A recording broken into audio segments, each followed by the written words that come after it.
ॐ नमः सिद्धेभ्यः।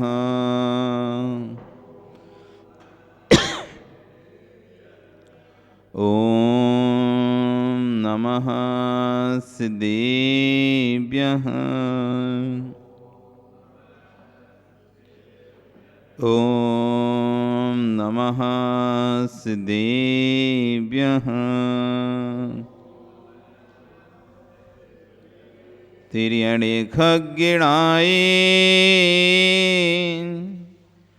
रुतारी मोय सैर सिरणी बिहूं आयरी राउ पसियो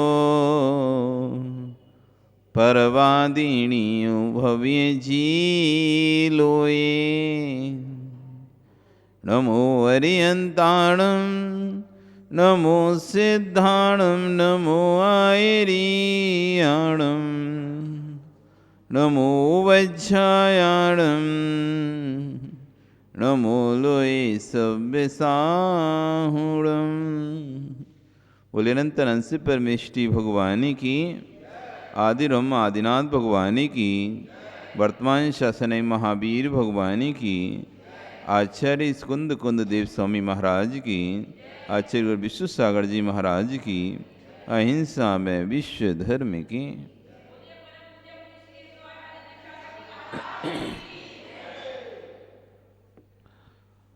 भवबंधु, वर्तमान शासन न्यायिक वर्धमान स्वामी के शासन में पारस प्रभु की चरण निश्रा में बैठकर हम सभी यहाँ पर जिन देशना श्रवण कर रहे हैं। आज आचार्य उगन कुंद कुंदे स्वामी कह रहे हैं कि सम्यक दृष्टि को दुख कहाँ होता है। जो दुखी होता है वो सम्यक दृष्टि होता कहाँ है। सम्यक दृष्टि को कभी दुख नहीं होता। जो दुखी रहता है वो सम्यक दृष्टि होता नहीं। तीन प्रकार की जगत में जीव हैं। जितने भी जीव हैं उनको हम तीन कैटेगरी में बांट दें: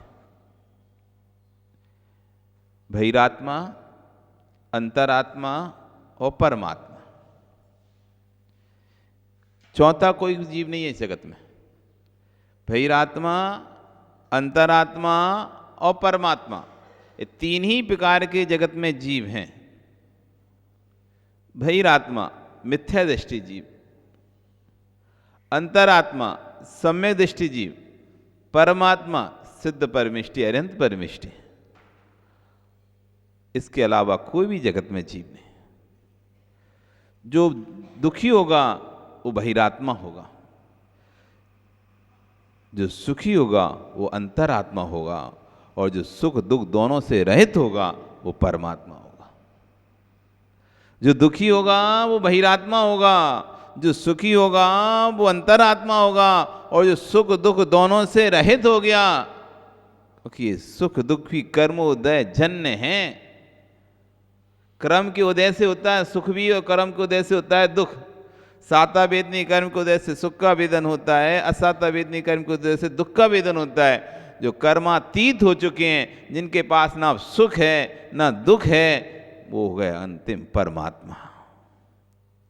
संपूर्ण सुख दुख से रहित परमात्मा। आप कौन सी आत्मा हो? बहिरात्मा, अंतरात्मा या परमात्मा कि परमात्मा? कौन सी आत्मा हो? अंतरात्मा, बहिरात्मा या फिर सीधे परमात्मा डायरेक्ट? क्यों संजय, तुम कौन सी हो? तुम परमात्मा ही हो। हमें पता था तुम परमात्मा ही हो गए, और कौन बन सकते थे? तो डायरेक्ट पहुंचना है, सीधा शॉर्टकट। बिना अंतरात्मा बने परमात्मा कोई बन सकता नहीं। बिना अंतरात्मा बने परमात्मा कोई बन सकता नहीं। और जो सीधा परमात्मा बनना चाहता है तो वो परमात्मा बन सकता नहीं। इसलिए पहले अंतरात्मा बनना पड़ेगा, पहले सम्यक को प्राप्त करना पड़ेगा। मिथ्यात्व को छोड़ना पड़ेगा, सम्यक को प्राप्त करना पड़ेगा। कल एक माँ पूछ रही थी कि स्त्री पर्याय को कैसे छोड़ेंगे, स्त्री पर्याय कैसे छूटती है? तो एक ने कहा दीक्षा ले लो तो छूटेगी। दीक्षा लेने से स्त्री पर्याय नहीं छूटती, ये धोखे मत रहना तुम कि दीक्षा लेने से स्त्री पर्याय छूट जाएगी। सम्यक्त से स्त्री पर्याय छूटती है, दीक्षा लेने से स्त्री पर्याय नहीं छूटेगी। तुमने सोचा व्रत ले लिया, दीक्षा ले लिया तो छूट जाएगी।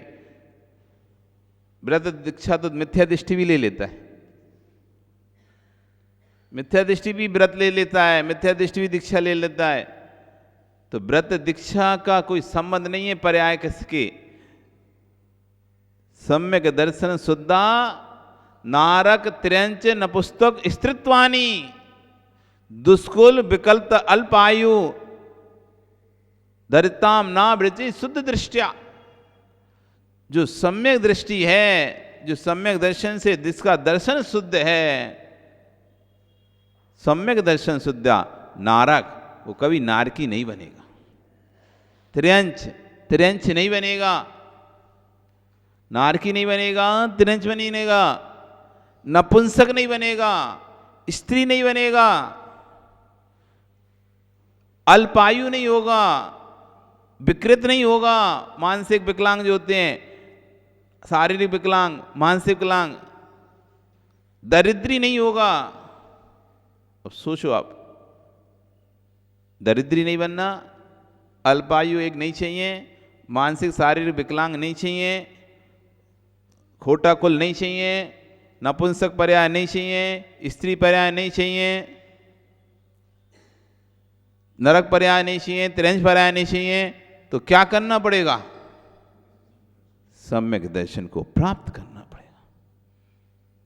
तो अपने आप आपकी स्त्री पर्याय छूट जाएगी, व्रत ग्रहण हो चाहे ना हो, व्रत ग्रहण हो चाहे न। सची इंद्राणी कोई व्रत ग्रहण नहीं करती। सौधर्म इनकी पटरानी सची कोई व्रतों को ग्रहण करके नहीं बैठी होती वहां पे इंद्रों में कि उसके अणुव्रत हैं या महाव्रत है, वहां पर क्यारिका है या व्रती है, कुछ भी नहीं है। तब भी नियम से मोक्ष जाती है वहां से चय करके स्वर्ग से। किस बात पर? सिर्फ एक मात्र सम्यक दर्शन। सौधर्म इंद्र की पटरानी मात्र सम्यक दर्शन के निमित्त से, तीर्थंकरों का पंचलन करनाने के निमित्त से मोक्ष जाती है। अगले भव में पुरुष पर्याय को प्राप्त करके और स्त्री पर्याय को नष्ट करके मोक्ष चली जाती है। जबकि उस पर्याय में तो उसने कोई भी स्त्री सेदन करने वाला काम तो किया ही नहीं है। जैसे तुम सोचो कि कोई व्रत लिया हो, कोई नियम लिया हो, कोई संयम लिया हो, नहीं। कोई संयम, कोई व्रत, कोई नियम देवों के पास होते नहीं है। देव ले ही नहीं सकते, उनका तो चौथा गुण स्थान से आगे बढ़ ही नहीं सकते। पंचम गुण स्थान और छठवें गुण स्थान बढ़ती तो हो ही नहीं सकते। तब भी स्त्री पर्याय छूट गई सम्यक से। इसलिए सब छूटे तो छूट जाए। कोई धन लेना चाहे, अंजू संपत्ति लेना चाहे, पेट्रोल पंप लेना चाहे तो दे देना, लेकिन श्रद्धा को मत देना। देव शास्त्र रूप में तुम्हारी जो अकाट श्रद्धा बनी हुई है, वो कहे कि हम इतना द्रव्य देंगे, तुम साधुओं की व्यवस्था मत करना, तुम आगे आगे मत बढ़ना, तुम आगे लेने मत जाना, तुम उनकी व्यवस्था आगे आगे नहीं करना, हम तुमको इसके बदले में इतना द्रव्य देंगे। तुम कह दो भैया द्रव्य नहीं चाहिए मुझे। जो गुरु चरणों में मेरी आस्था बनी हुई है, जो गुरुओं के प्रति मेरी श्रद्धा बनी हुई है, वो लाखों द्रव्य से भी आप किसी को बेच मत देना। लोभ में मत आ जाना कभी। आज इसी बात की चर्चा आचार्य भगवान यहां पर कर रहे हैं। क्या कह रहे हैं? अंतिम तीर्थेश वर्धमान स्वामी के शासन में सभी विराजते हैं। तीर्थंकर जिनेन्द्र की पीयूष देशना जिनेन्द्र वाणी मनीष जगत कल्याणी है। आत्मा का परम शुद्ध गुण कोई यदि है तो उसका नाम है श्रद्धा गुण। संपूर्ण गुणों में मुख्य गुण है आत्मा के अंदर श्रद्धा गुण। यदि ये श्रद्धा गुण नहीं है तो सारे गुण भी कोई काम के नहीं है। श्रद्धा गुण है तो शेष गुण कार्यकारी हैं, और श्रद्धा गुण चला गया है तो फिर कितने भी आप कुछ भी करते रहो उससे कोई फर्क नहीं पड़ने वाला। कितने, जैसे दूध के पकवान बनाते हो ना आप, दूध से बहुत सारी चीज़ बनती हैं, घी भी बनता है, दही भी बनता है, मठा भी बनता है, छेना भी बनता है, मिठाइयाँ भी बनती है, सब कुछ बनता है ना। और तुम बढ़िया बिल्कुल शुद्धि से बनाते हो कि साधु को आहार देने के लिए बनाते हैं, तो बढ़िया सोले कपड़े पहन के सब कुछ करके आप बनाते हो। ये तभी शुद्ध हैं जब वो दूध शुद्ध है। ये तभी शुद्ध हैं जब दूध शुद्ध है।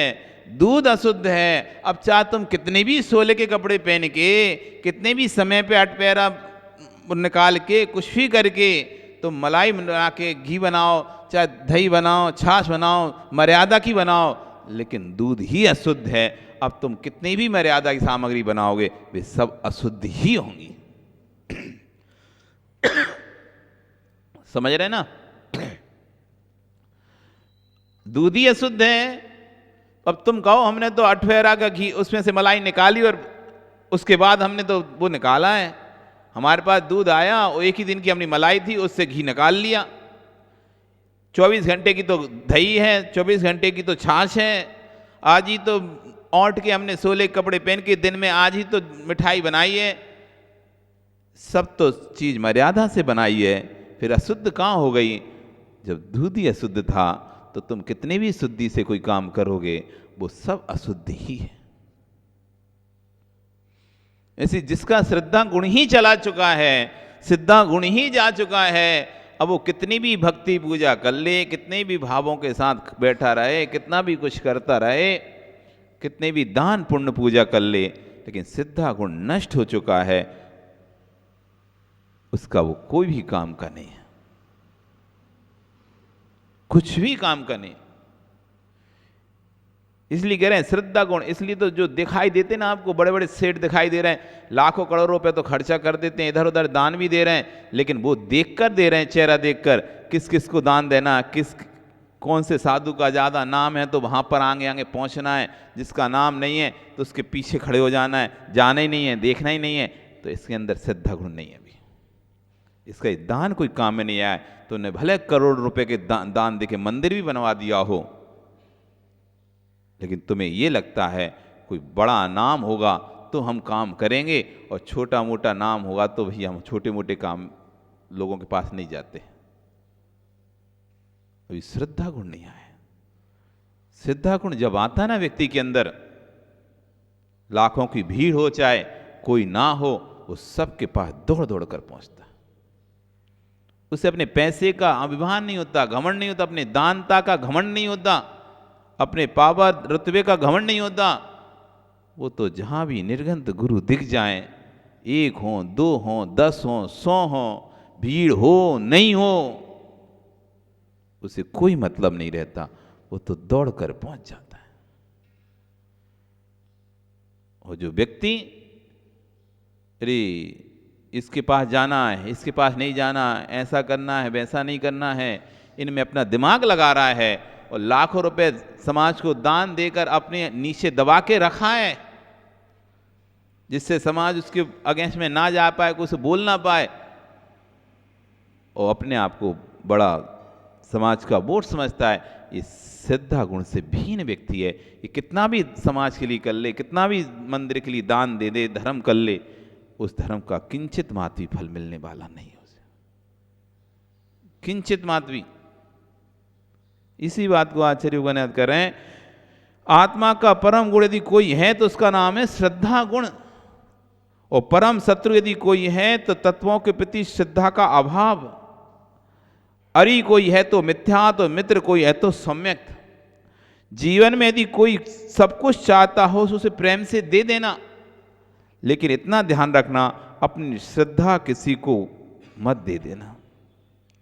द्रव्य कोई छीनता हो तो वो साथ जाने वाला नहीं है, इसलिए धन कोई छीनता हो तो उसे दे देना ज्ञानी, शरीर छीनने वाला आ जाए तो जो भी नष्ट होने वाला है उसे भी दे देना, लेकिन श्रद्धा को नष्ट मत होने देना। इस खोटे काल में कोई वस्तु यदि आपके पास है तो सच्चा श्रद्धा और कोई चीज साथ में नहीं जाने वाली, ना धन ना शरीर। जो आस्था आपके गुरुओं के प्रति आपने अंदर बैठा के रखी है, बस वही आस्था जो आपके साथ जाएगी। उत्कृष्ट तपस्या आप कर नहीं सकते हो, लंबे समय का ध्यान लगा नहीं सकते हो, सालों सालों के महीनों के उपवास आप नहीं कर सकते हो, बड़े बड़े नियम आप नहीं ले सकते हो जीवन पर्यंत के। आप रात्रि भोजन त्याग नहीं कर पा रहे जीवन पर्यंत के लिए, आप भक्ष्य का त्याग नहीं कर पा रहे जीवन पर्यंत के लिए, आप व्रतों को धारण नहीं कर पा रहे जीवन पर्यंत के लिए, बड़ी बड़ी साधना नहीं कर पा रहे, कोई बात नहीं है।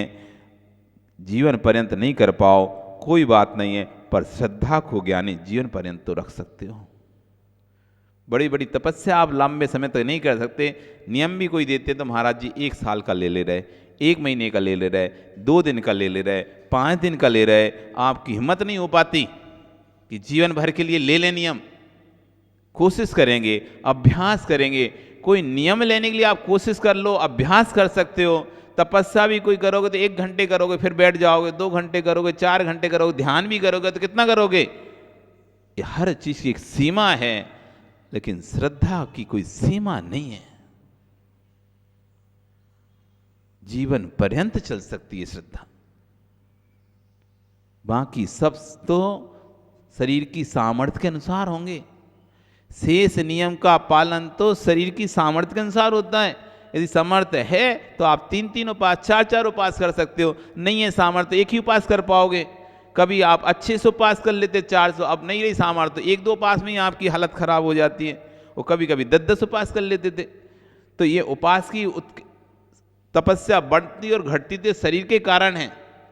शरीर स्वस्थ रहता है, अच्छा रहता है तो व्यक्ति अच्छी तपस्या कर लेता है। स्वस्थ नहीं रहता, खराब रहता है तो भैया उपवास नहीं हो सकता, एकासन नहीं हो सकता, अन्न नहीं छोड़ सकते, शरीर साथ नहीं देता। जरूरी है, रोग हो गए, शुगर का रोग हो गया, बीपी का रोग हो गया, भैया दवाई तो खानी पड़ेगी, नहीं तो अभी शुगर बढ़ जाएगी, बीपी बढ़ जाएगी।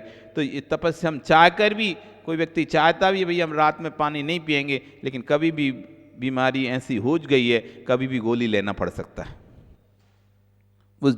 उसको लग रहा है नहीं पीना पानी, लेकिन अब क्या करें, शरीर की ऐसी व्यवस्था हो चुकी है कि उसको कभी भी गोली खाना पड़ सकता है, कभी उसका ब्लड प्रेशर बढ़ सकता है, कभी भी शुगर बढ़ सकता है। तो डॉक्टर बोला है कि आपको कभी भी खाना पड़ेगा, जब बढ़ जाएगा तो रात में भी खाना पड़ सकता है। तो अंदर इच्छा होते हुए भी तब भी भैया नहीं छोड़ पा रहा। तो जो बाकी तपस्या तो शरीर की स्थिति के अनुसार हो पाती है। किसी से नहीं सहन होता, नहीं खा पाता कोई एक बार, उसे 2 बार ही चाहिए। किसी से बिना पानी के रात में नहीं रहा जाता, 1-2 बार पानी पीना ही पड़ता है। ठीक है, शरीर की जैसी जिसकी सामर्थ्य है भैया वैसी तपस्या कर लो, कोई बात नहीं। कल एक व्यक्ति हमसे पूछे कि महाराज जी व्रत जो करें, कोई व्रत लेना हो तो क्या उपास ही लें, क्या बिना उपास के व्रत नहीं कर सकते क्या? तो मैंने कि 1 आसन से कर लो। तो बोले 1 आसन भी नहीं होता हमसे। तो हमने 2 आसन से कर लो। 1 आसन भी नहीं होता, तो 2 आसन से कर सकते। अरे मैंने कि बिल्कुल कर सकते हैं। व्रत तो संकलेशता के अभाव के लिए किया जाता है। व्रत तो विशुद्धि बढ़ाने के लिए किया जाता है, ना कि दिखावे के लिए किया जाता है। व्रत किस लिए किया जाता है? विशुद्धि बढ़ाने के लिए, अंतरंग में विशुद्धि बढ़ाने के लिए किया जाता है, संकलिष्ठता के अभाव के लिए किया जाता है। तुम्हें उपवास से विशुद्धि बढ़ रही तो उपवास करके व्रत कर लो। तुमको एक आसन करके विशुद्धि बढ़ रही है, एक आसन करके संकलिष्ठता नहीं होती तो एक आसन करके भैया व्रत कर लो। यदि तुमको 2 बार खाकर शांति रहती है तो 2 बार खा के माला फिर लो व्रत की। कम से कम फिर भी तो तुमने जो 10 बार दिन भर में खा रहे थे, बार बार पानी पी रहे थे, तो इतना तो त्याग किया ना तुमने। सुबह से उठता है व्यक्ति, कितनी बार पानी पी लेता है, कितनी बार मुंह खोलता है, कितनी बार खाना खा लेता है, कितनी बार अन्न खा लेता है, कितनी बार इलायची सौंफ मुंह पे कुछ ना कुछ रख के चबाता ही रहता है। इतने सारे टाइम को आपने सिर्फ 2 बार में सीमित कर दिया। ये भी बहुत बड़ी बात है कि 2 बार ही, 1 बार ही पानी पिएंगे, 1 बार ही भोजन करेंगे एक टाइम में, दूसरी बार भी उसी समय भोजन, उसी समय पानी। तो ये भी करना बहुत बड़ी बात है, क्योंकि खाना खाने के बाद प्यास ज़्यादा लगती है फिर बाद में। खाना खाते समय प्यास कम लगती है, खाना खाने के बाद प्यास ज़्यादा लगती है। तो आपने इतना भी छोड़ दिया कि अब यदि मैंने पानी पी लिया तो शाम को नहीं खा पाऊंगा। ये भी बड़ी साधना है। समय परिस्थिति अनुसार पहले शरीर अच्छे मजबूत हट्टे काटे रहते थे तो भी उपवास ही पता नहीं चलते थे। अब शरीर कमजोर होने लगे तो लोग उपवास नहीं, भाई एकासन कर लो। अब एकासन के भी शरीर नहीं रह गए लोगों के, एकासन भी नहीं होते, जबकि एकासन तो बहुत आसान, मतलब एक टाइम भोजन ही तो करना है, कोई दिक्कत नहीं, शरीर मांगता भी नहीं दूसरे टाइम। जरूरत नहीं है एक बार में, शरीर को पर्याप्त होता है कि आप पूरा दिन भर चल जाए। लेकिन फिर भी एक बार में नहीं चल रहा शरीर आपका, तो ठीक है 2 बार कर लिया। तो भी तो आपने कितनी बार जो खा रहे थे, कितनी बार जूठा मुंह कर रहे थे, 10 बार तो पानी पी लेते पूरे दिन भर में। आज काउंट करना कितनी बार पानी पीते, कितनी बार मुंह खोलते हो आप, लिस्ट बनाना आप अपनी, क्योंकि एक दिन में इतनी बार मुंह खोलता हूं।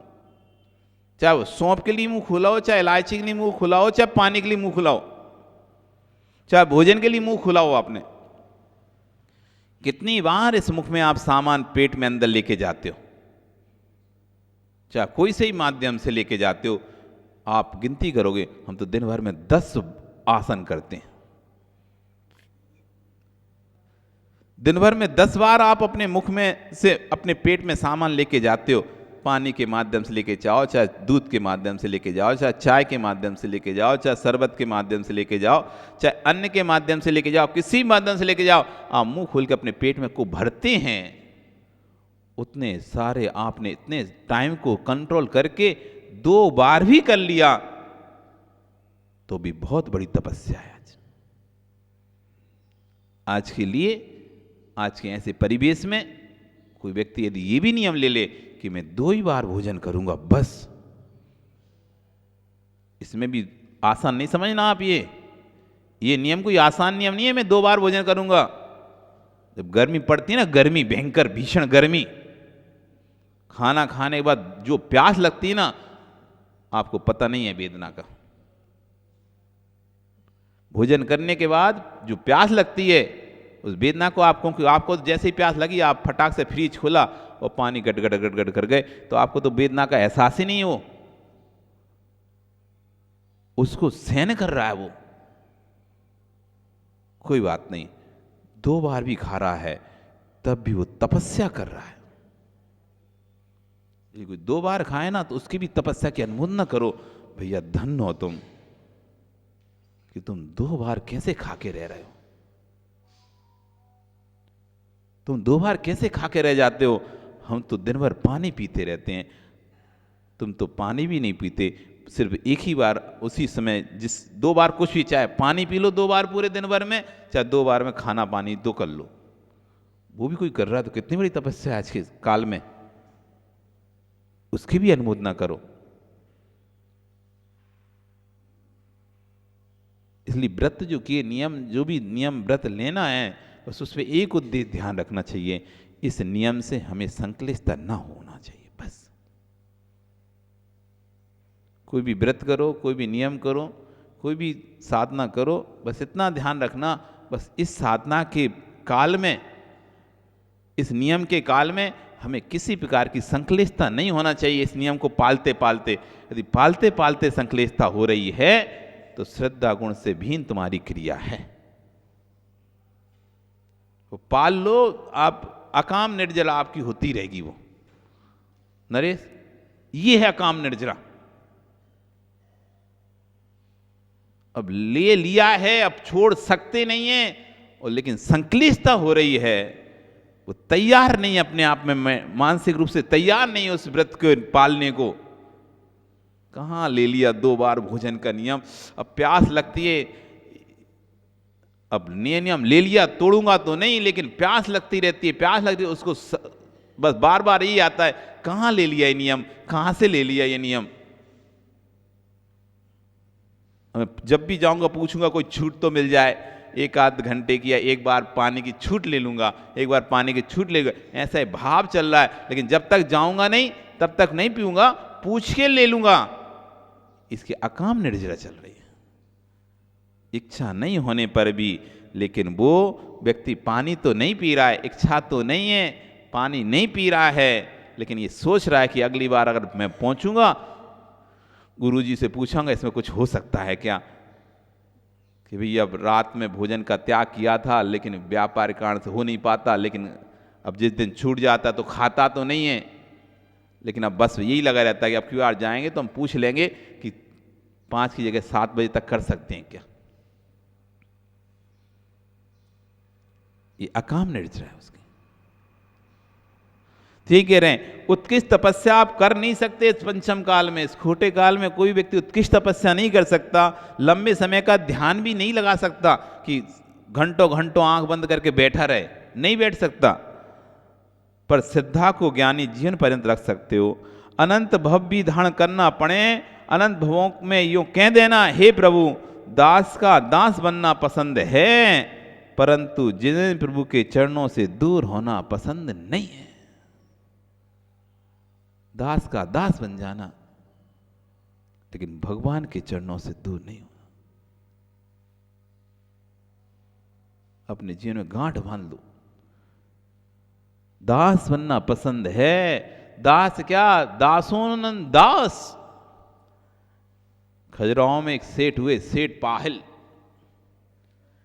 सेठ पाहिल जिन्होंने खजुराहो के मंदिर बनवाए, इतने सुंदर खजुराहो के मंदिर हैं, उनकी कलाकृति देखकर आप दंग रह जाएंगे। क्या उस समय में ऐसी पत्थर पर कलाकृति होती थी क्या? ऐसे बड़े बड़े मंदिर हैं,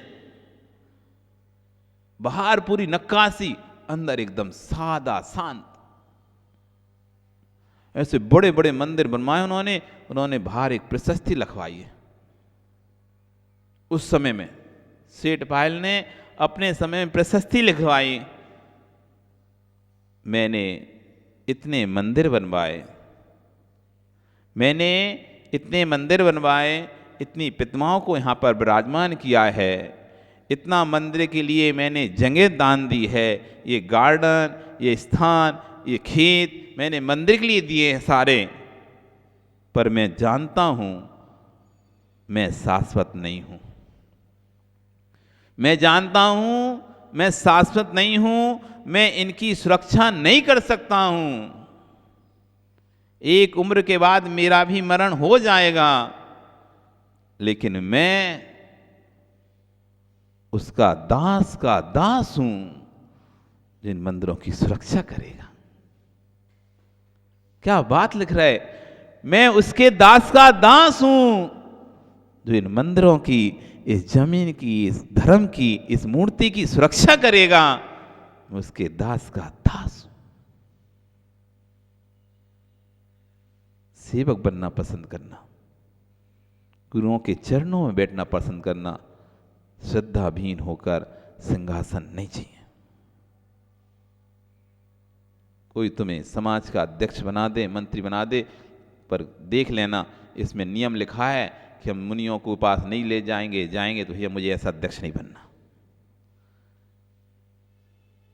यदि किसी समाज में ऐसे प्रस्ताव पास हैं और तुम्हें उसका अध्यक्ष या मंत्री बनाया जा रहा है अंजू, तो तुम कहना मुझे ऐसा अध्यक्ष मंत्री नहीं बनना जिससे मैं गुरुओं से दूर हो जाऊं।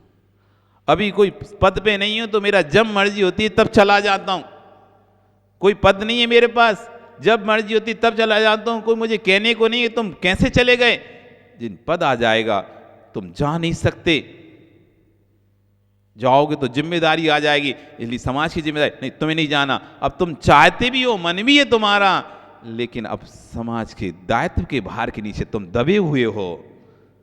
क्योंकि तुम अध्यक्ष हो, तुम मंत्री हो, कमेटी के सदस्य हो, तुम चले जाओगे मतलब तुम जाके सिर पर चढ़ाए, मतलब समाज ने चढ़ा दिया, अब लेने जाना पड़ेगा। तो तुम इस भार से जा नहीं पा रहे, निकल पा रहे, अंदर मन है, इच्छा है, तब भी तुम गुरु के दर्शन नहीं कर रहे। ऐसे पद को छोड़ देना।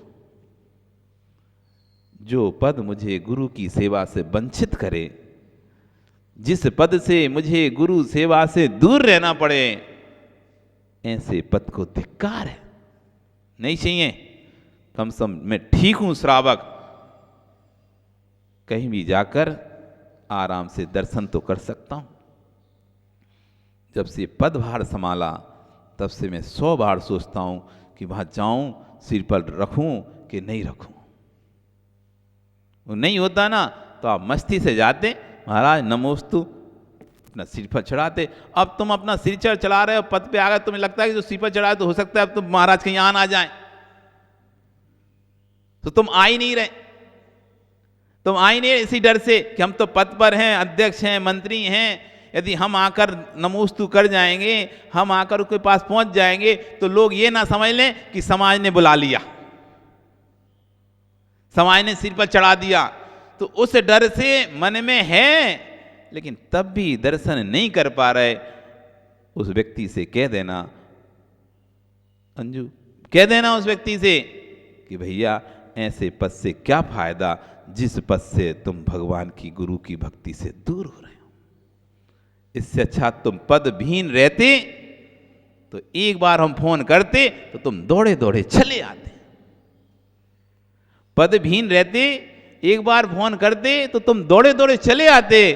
चलो नगर के पास में गुरु हैं, दर्शन करके आते हैं, फिर पता नहीं ये पर्याय रही नहीं रही दर्शन करने के लिए, आज है पर्याय तो कर आते हैं। बोल देना मां सबको, कैसे पद को धिक्कार है। यदि कोई यूं कहे कि चलो आप मेरे यहां चलो, मैं आपको 1 अरब का पैकेज दूंगा, आप वहीं रहना, पर वहां मंदिर नहीं है, गुरु नहीं मिलेंगे, जिनवाणी सुनने नहीं मिलेगी, लेकिन अरबों का पैकेज आपको मिलेगा। हे ज्ञानी, वे कोटि कोटि टुकड़े श्रेष्ठ हैं या 3 लोक के नाथ के चरण श्रेष्ठ हैं? क्या चाहोगे तुम? जो बहिरात्मा होगा उसे तो पैसा दिखेगा, जो बहिरात्मा होगा अरे अरबों का पैकेज मिल रहा है, अरे मंदिर क्या वो तो कभी भी चले जाएंगे, गुरु क्या वो तो आते रहते हैं, कभी भी दर्शन कर लेंगे, लेकिन पैसे कब मिलेंगे? जो सम्य दृष्टि अंतरात्मा होगा वो कहेगा पैसे नहीं चाहिए, सूखी रोटी खाना पसंद करूंगा, लेकिन मिथ्यात्व के लगे घी की लगी रोटी खाना स्वीकार नहीं है, सूखी रोटी पसंद करेगा। श्रद्धा की सूखी रोटी भी मीठी लगती है। प्रेम से कोई आपको सूखी रोटी भी खाए ना, एक सब्जी भी दे दे और रोटी भी दे दे ना, तो बहुत अच्छा लगेगा, लेकिन बिना श्रद्धा के बिना मन के कोई पकवान भी आपके सामने रख दे तो आपके गले से नीचे नहीं उतरेंगे। विश्वास मानो आप, खिलाने वाले का आप चेहरा देखते हो, खिलाने वाले का चेहरा ऐसे मुंह उतरा हुआ और ऐसे लाके पटकता जा रहा है, तो तुम पानी पी के उठ जाओगे, एक शब्द एक अन्न का दाना तुम्हारे गले से नीचे नहीं उतरेगा। कुछ नहीं भैया, आज हम कुछ बना नहीं पाए, बस हमारे यहाँ तो दाल रोटी है, कोई बात नहीं दाल रोटी खिला दो। उसका चेहरा देखकर, उसके भाव देखकर, एक बार गुरुजी बता रहे थे, उन्होंने विधि ले ली, कोई विधि, अब विधि ले ली तो वो घूम रहे हैं लेकिन विधि मिल ही नहीं रही। एक माँ वहाँ पर भिंड की बात है, तो भिंड में लगभग बहुत सारी माँ व्रती हैं, 2 प्रतिमाधारी, तो अपने घर में 16 का भोजन बनाती रहती हैं लगभग। तो एक अम्मा वो अपने घर में अपना खाना वाना बना के नहीं बैठी हुई थी, तो हल्ला हो गया महाराज का तो आज विधि नहीं मिल रही, विधि नहीं, पूरे में घूम रहे हैं। तो वो सोचते चलो अब विधि नहीं मिल रही तो अपन खड़े हो जा रहे हैं, क्या पता मिल जाए।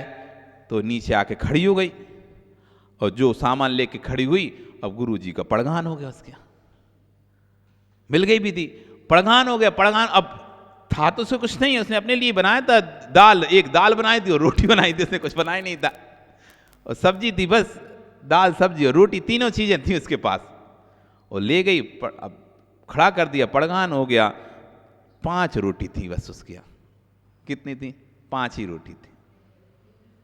अब एक व्यक्ति अपने लिए कितना बनाएगा? इतनी बनाएगा, उसने तो सोचा भी नहीं था कि बस ऐसे ही चलो अपन भी खड़े हो जाते, किसी के यहाँ ले जाएंगे चौके में, मतलब ऐसा करके और पड़गान हो जाएगा। लेकिन अब तभी भाव हो गया, तब खड़े तब तो ऐसा था कि पड़गान करके किसी के में भी ले जाएंगे, जिसका भी अगल बगल पास में होगा पड़ोस में। लेकिन जैसे ही पड़गान हुआ तो कौन का मन होता है कि घर में आई नहीं दीदी को दूसरे के हाथ छोड़ दे? वो तो अभागे लोग हैं जो अपने घर में पड़गान करके दूसरे घर में छोड़े आए। या दूसरे से कह दें भैया तुम लगाओ चौका, अरे हमारे यहाँ आए साधु, हम ही लगाएंगे। तो ले गई, अब ले गई, खड़े कर दी, आचार्य से खाए, 4 रोटी खाई। वे 4 रोटी आचार्य से कहते हैं इतनी स्वादिष्ट थी कि जिंदगी में कभी नहीं खाई हमने। वे 4 खाने के बाद जो पूरे दिन विशुद्धि रही, जो पूरे दिन मन लगा साधना में, वैसा मन कभी लगा ही नहीं हमारा। इतने प्यार से वो सूखी रोटी भी इतनी अच्छी लग रही थी, ऐसा लग रहा जैसे अमृत खा रहे हों। वो लोग 56 भोग बनाकर भी खिलाते थे तो वो भी मजा नहीं आता था, उसमें अभिमान रहता था, घमंड रहता था। अरे हम ज्यादा नहीं बनाएंगे तो लोग क्या कहेंगे, कछु तो बनाओ नहीं जिनने, तो दिखावे के लिए तो 10 बनानी पड़ेगी हमें सब्जी, 5 सब्जी तो दिखावे की हैं, 2 सब्जी खावे की हैं। और क्या आप क्या समझते हो, थाली में जितना हम थोड़ी ना खाते उतना 4 थाली दिखा के, हमें तो ऐसा लगता है कि भाई 2-4 चीज दिखा दे बहुत है, बस है, क्या करेगा इतना सारा बना के। हम बोलते भी हैं कई लोगों से, इतना क्यों बनाते हो, कम ही बनाओ, हम तो इतना खाते भी नहीं है। तो बोलते हैं महाराज जी ये लोग हैं ना देखने वाले, वे कहेंगे काय कछु बनाओ नहीं तुमने, आज चौका काय लगा लो जब तुम्हें कछु बनाने नहीं थी। तो दिखाने के लिए ज्यादा, खाने के लिए कम होता है। दिखाने के लिए ज्यादा बनाना पड़ता है कि हमने इतना बनाया, तुम्हारे यहाँ चौक में तो कम बनाता, देखो हमने इतने सारे पकवान बनाए, हमने इतना मीठा बनाया, इतना सान बनाया, तुमने कितना सा बनाया था, हमने तुमसे ज्यादा बनाया है। देख के आती, इनको देखा देखी रहती ना, कभी कभी बहुत सी माताओं के अंदर देखा देखी रहती, उसके यहाँ आज क्या बना, 2 दिन बाद 3 दिन बाद अपने यहाँ, 4 दिन बाद अपने यहाँ भी लगेगा ना, तो देख ले रहे क्या कैसे बनाया है, फिर अपन भी इससे ज्यादा बनाएंगे, कम नहीं बनाएंगे अपन इससे और ज्यादा बनाएंगे, इसने 1 बनाई थी तो अपन 2 बनाए। अब क्यों, क्योंकि लोगों को लगना चाहिए ना, इतने सारे लोग आएंगे, इतना बनाया, नहीं तो क्या कहें कछु नहीं ना, महाराज ने हटाई दो, अब कछु था ही नहीं, महाराज को खाए सब ही हटा दो। तो 10-15 तो बना के रखें कम से कम। अरे कुछ नहीं है, एक सामग्री बनाओगे, यदि व्यवस्थित बनाई है, अच्छे से बनाई है, तो एक सामग्री से अच्छे से हार हो जाएगा। तुमने 10 ही बना ली, जल्दी जल्दी बना दी, किसी में कुछ डाल दिया, किसी में कुछ नहीं डाल पाया, छोड़ दिया, तो अव्यवस्थित हुई 17 सामग्री वो पेट नहीं भर पाएंगे। एक और इसका खाएंगे, जब इसका स्वाद आएगा तो फिर दूसरा खड़ा हुआ है, ले भैया हमारी लो, तो तुम्हारी ली, तब वो दूसरा स्वाद, तीसरा खड़ा है हमारी भी लो, तो ये उसका खाया तो चौथा खड़ा है हमारी भी लो। अब कोई का स्वाद ही नहीं आ पा रहा है, किसकी लो। अब 10 सब्जी ले खड़े हैं लोग, सामग्री ले खड़े हैं, एक एक और भी खाएंगे और आप लोगों को पता नहीं क्या देता है, सब्जी भी देना है एक और 2 ग्रास भी देना है। जब तक 2 ग्रास नहीं दे लोगे आप, तब तक आपका मन नहीं भरता। अब 10-25 लोग हैं, 25 लोग 2-2 ही खाते हैं, तो 50 लोग हम, अब सब्जी कोई पसंद नहीं करता देना। अरे भाई ग्रास से देने से मतलब साधु के हाथ पे ग्रास रखना चाहिए, समझो, साधु के हाथ पे ग्रास रखना चाहिए। अरे सब्जी भी ग्रास ही है, मात्र रोटी का टुकड़ा ग्रास नहीं है। तुम लोग पता नहीं क्या समझ रहे, रोटी के टुकड़े को ही ग्रास समझ के रखे हो बस। वो नहीं दिया तो मतलब आज हार नहीं दिया। रोटी का टुकड़ा नहीं रख पाए हाथ पे तो मतलब आज हार नहीं दे पाए, आज तुमने कुछ दिया ही नहीं है। सब्जी तो दी थी, बस रोटी कहां दे पाए थे। तो सब्जी का ग्रास नहीं था क्या, सब्जी भी ग्रासी था, उसी को अच्छे से शोधन करके दे लो। तुम रोटी के चक्कर में सब्जी को पकड़ा दिए दूसरे को, और नहीं हमें तो रोटी देना है, और वो जाके पीछे रखे आया, अब वो रोटी अकेली खाएंगे क्या। वो 1-2 गिलास ऐसी खा ली सूखे, और तुम्हें तो भूसे नहीं, क्यों, तुम्हें तो रोटी देना था, तुम्हें तो मतलब नहीं सब्जी से। ऐसे एकदम उस देख के नहीं, ऐसे भूल जाते हैं उस चीज को कि जैसे हमने कुछ पकड़ा ही नहीं थे सामग्री। और रोटी के राग में देखते हैं ना हम, तो रोटी के राग में जो हाथ की कटोरी है उसको कहीं भी रख देंगे, किसी को भी पकड़ा देंगे, सोचेंगे नहीं कि ये भी तो चलना है। यदि इस रोटी दे देंगे और ये पीछे चली गई, कोई लेके रख दिया, तो फिर कहाँ से लाएंगे। क्यों नरेश, कई बार तुम चिल्लाते रहे, लेके तो आओ, कहाँ रखे आए, कहाँ रखे आए, अब कहाँ रखे आए, रोटी चक्कर रखे आए, कहीं नहीं रख के आए। उन्हें ग्रास की पड़ी थी, ग्रास की पड़ी थी कि मुझे पहले देना है, और ये मुझे कटोरी पकड़ा दी। चेहरा देखते हम, चेहरा समझ में आता है, उसका चेहरा ऐसा मुरझा जाता, हमें कटोरी पकड़ा दी, उसको ग्रास देने मिल रहा है। हाँ तुम चेहरे देखना, पढ़ना सीखो ना रे, चेहरे पढ़ना सीखो, तुम जैसे कटोरी पकड़ा दोगे वो ऐसा सोचता है मुझे कटोरी पकड़ा दी, ग्रास देने नहीं दे रहा मुझे। वो धीरज से मौका ढूंढता रहता है कब कोई आए और मैं उसे कटोरी पकड़ाऊं और जल्दी से वहां जाऊं। अरे नहीं, यदि आप जो सामग्री दे रहे हैं, आप दाल दे रहे हैं, सब्जी दे रहे हैं, गोभी दे रहे हैं, उसका व्यवस्थित शोधन करते रहो, इसमें कोई ना आ जाए, मेरे लिए यही बहुत है। ग्रास से क्या होता है, यदि मैंने इसमें अभी कुछ निकल आया तो ग्रास क्या करेगा? इसलिए मैं अपनी सामग्री का शोधन करके देता रहूं। फ्री हैं, समय है, ठीक है दे लेंगे, नहीं मिलेगा तो ये भी तो हमारा ग्रासी तो है, देने तो मिल ही रहा है कुछ ना कुछ, तो शांति से पकड़े खड़े रहो। कोई कह दे भैया दे दो तो लाओ, पीछे वाले को दे दो, नहीं मांगे तो तुम भैया ग्रास देना जिसको, जाओ सब ग्रास दो। हम तो यही सामग्री अच्छी है, अपने पकड़े खड़े हैं, शांति से देते रहेंगे देख देख के। बल्कि ज़्यादा देने मिलता है, ग्रास वालों को तो कम देने मिलता है, कटोरी वालों को ज़्यादा देने मिलता है। लेकिन भाव, इसलिए सब चीज़ ही ग्रास है। एक चीज़ पानी भी दे रहे हो तो भी आपने ग्रास ही दिया है, पानी भी भोजन है। तुमने आखिरी में सौंप भी दिए तो सौंप भी भोजन ही है। 4 प्रकार का आहार है ना, खाद्य, स्वाद, ले, पे। खाद्य में आ गए अन्न, स्वाद में आ गए आपकी सौंफ, इलायची, ले में आ गए रबड़ी आदि, पे में आ गए पानी, दूध आदि। और किसी को दूध ही देना होता है, किसी को ग्रास ही देना होता है, किसी को अरे भैया कुछ भी दे लो, वे सभी ग्रास हैं। इसलिए विवेक से काम करना। कोटि कोटि टुकड़े श्रेष्ठ हैं या 3 लोक के नाथ के चरण श्रेष्ठ हैं। भैया ऐसे प्रदेश में विचरण मत करना, ऐसे प्रदेश में मत जाना जहाँ जिन देव, जिनवाणी, निर्घन देव के दर्शन ना हो। भैया आप तो ये मानना कि एक क्षण भी इनसे दूर मत होना, एक क्षण भी दूर मत होना, क्योंकि पता नहीं श्वास कब रुक जाए, कब अंतिम श्वास रुक जाए, और यदि सांस रुक गई तो कब पर्याय शांत हो जाए। और शांति भंग हो गई, एक क्षण को भी परमेष्टि से दूर मत होना। कोटि कोटि द्रव्य के लाभ को यूं ही छोड़ देना और कह देना भैया पुद्गल के टुकड़े तो मुझे सर्वत्र मिल जाएंगे, लेकिन प्रभु के चरण तो 2.5 दीप के बाहर नहीं मिलेंगे, 2.5 दीप में मिलेंगे।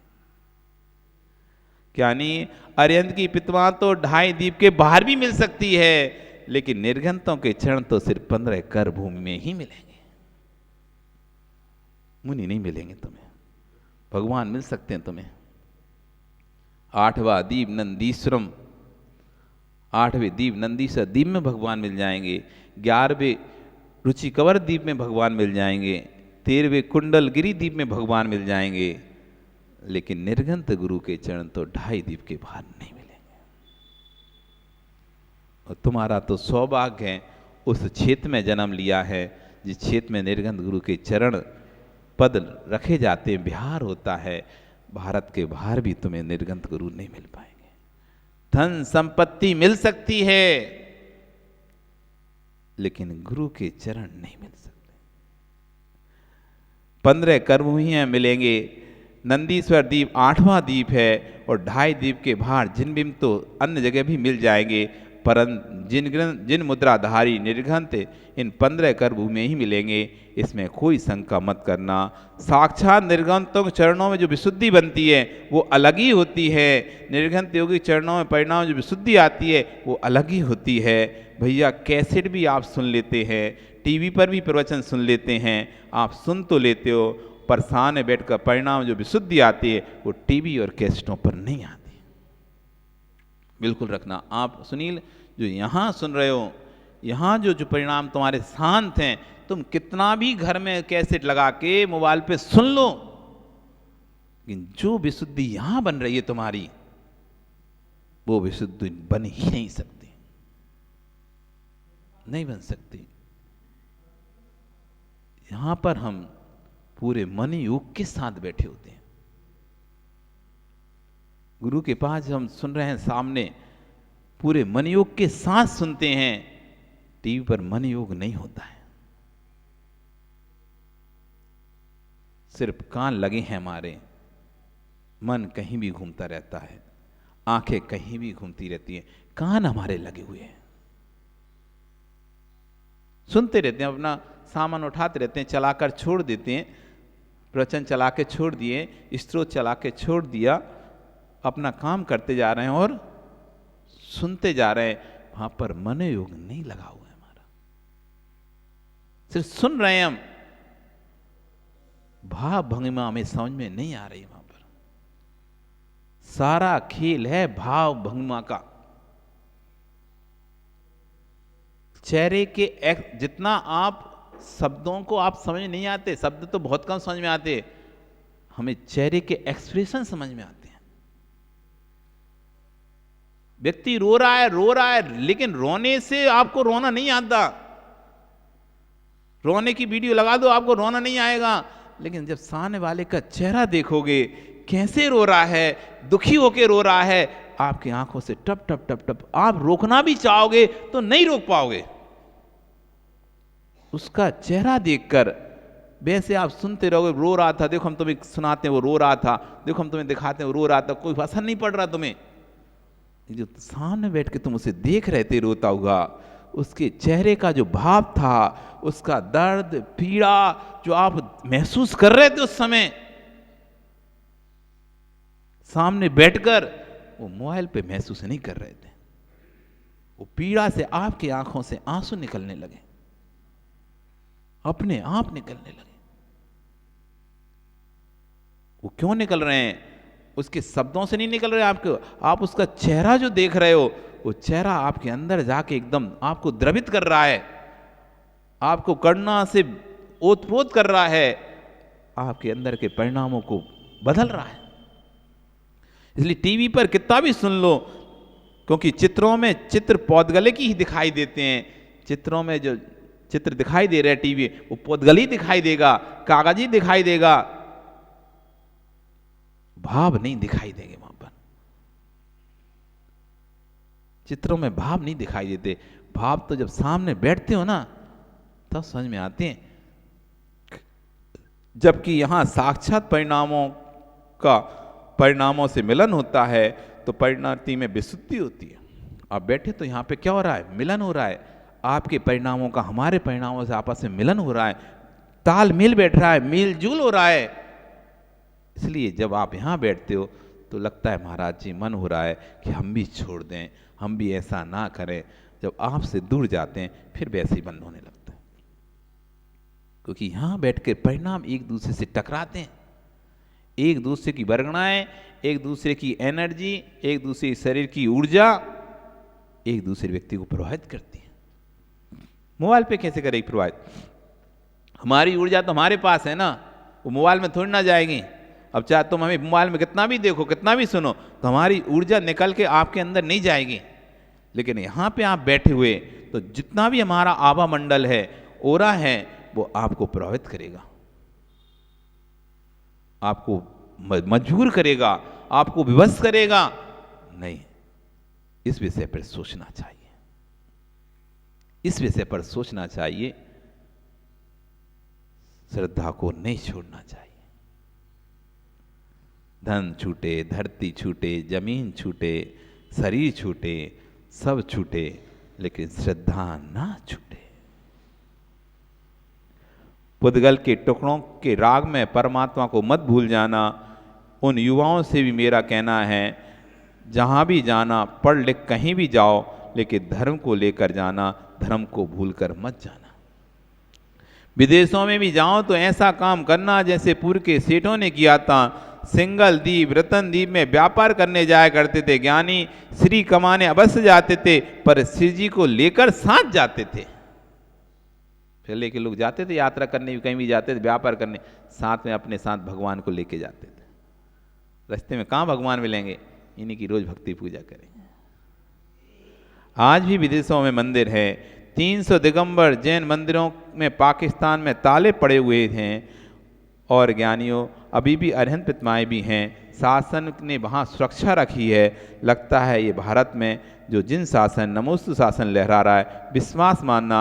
एक समय था जो विश्व का धर्म था, उसका नाम था जैन धर्म।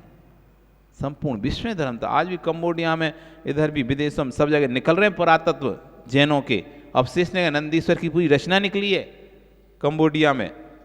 जिनालय की, जैसे आप नंदीश जी जिनालय बनाते ना, ऐसा पुराना प्राचीन निकला हुआ है। सोचो वहां भी जैन धर्म था, तब तो रचना है, नहीं होगा तो कौन वहां पे कोई रचना करने वाला है। इतना विशाल नंदीश्वर की रचना है, पूरे 52 चैत्यालों की रचना बनी हुई है, तो बिना धर्म के तो बनी नहीं सकती ना।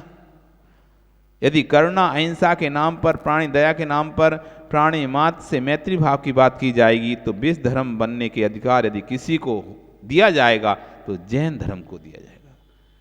करुणा दया मैत्री के बारे में जब भी चर्चा की जाएगी और इसका किसी को गुरु माना जाएगा, तो विश्व गुरु कोई है तो जैन दर्शन ही है। संपूर्ण दर्शन स्वीकार करते इस बात को कि पूर्ण अहिंसा मई दर्शन है तो जैन दर्शन है। अपने स्वार्थों के पीछे पर का वध कर देना, अपने स्वार्थों के पीछे पर को बदनाम कर देना, ये जिन शासन का सूझ किंचित भी नहीं है। अन्य दर्शनों के लोगों ने कह दिया कि प्राणों की रक्षा के लिए कठिन समय में जीवों का भक्षण कर सकते हो, लेकिन जिन शासन कहता है नहीं, प्राणों की रक्षा के लिए भी राग में प्राणियों का घात नहीं करना, भोजन ना मिले तो नमकार मंत्र पढ़कर संलेखना ले लेना, लेकिन अभक्ष किसी जीव का पिंड अपने मुंह में खाकर अपने प्राणों की रक्षा मत करना। अन्य दर्शन तो कहते हैं यदि प्राणों की रक्षा किसी को मारकर हो रही है, खा के नहीं पेट भरता है, तो भैया तुम मार के अपने प्राण रक्षा कर लो। लेकिन जिन शासन कहता है कि यदि प्राणों की रक्षा और भोजन नहीं है तो किसी जीव को मारकर उसका कलेवर मुंह में रखकर अपने प्राणों की रक्षा करने की बजाय नमकार मंत्र पढ़कर समाधि करना श्रेष्ठ है। क्योंकि समाधि से तो एक ही पर्याय नष्ट होगी, लेकिन वो कलेवर यदि तुमने मुंह में रख लिया तो ना जाने कितनी पर्याय तुम्हारी नष्ट हो जाए। आपका समय हो गया, कल फिर आओगे। ओहो, फिर से आ गया इसमें, जहाँ अचार मुरब्बा का हिंसा किया जाता है ज्ञानी, दूसरों के रक्त मांस का पिंड सेवन किया जाता है, वहाँ हिंसा कैसी। अब देख लो, तुम्हें अचार मुरब्बा खाना है तो खाओ। अब कल फिर आचार्य से इस पर चर्चा करेंगे। बोली भगवान महावीर स्वामी की।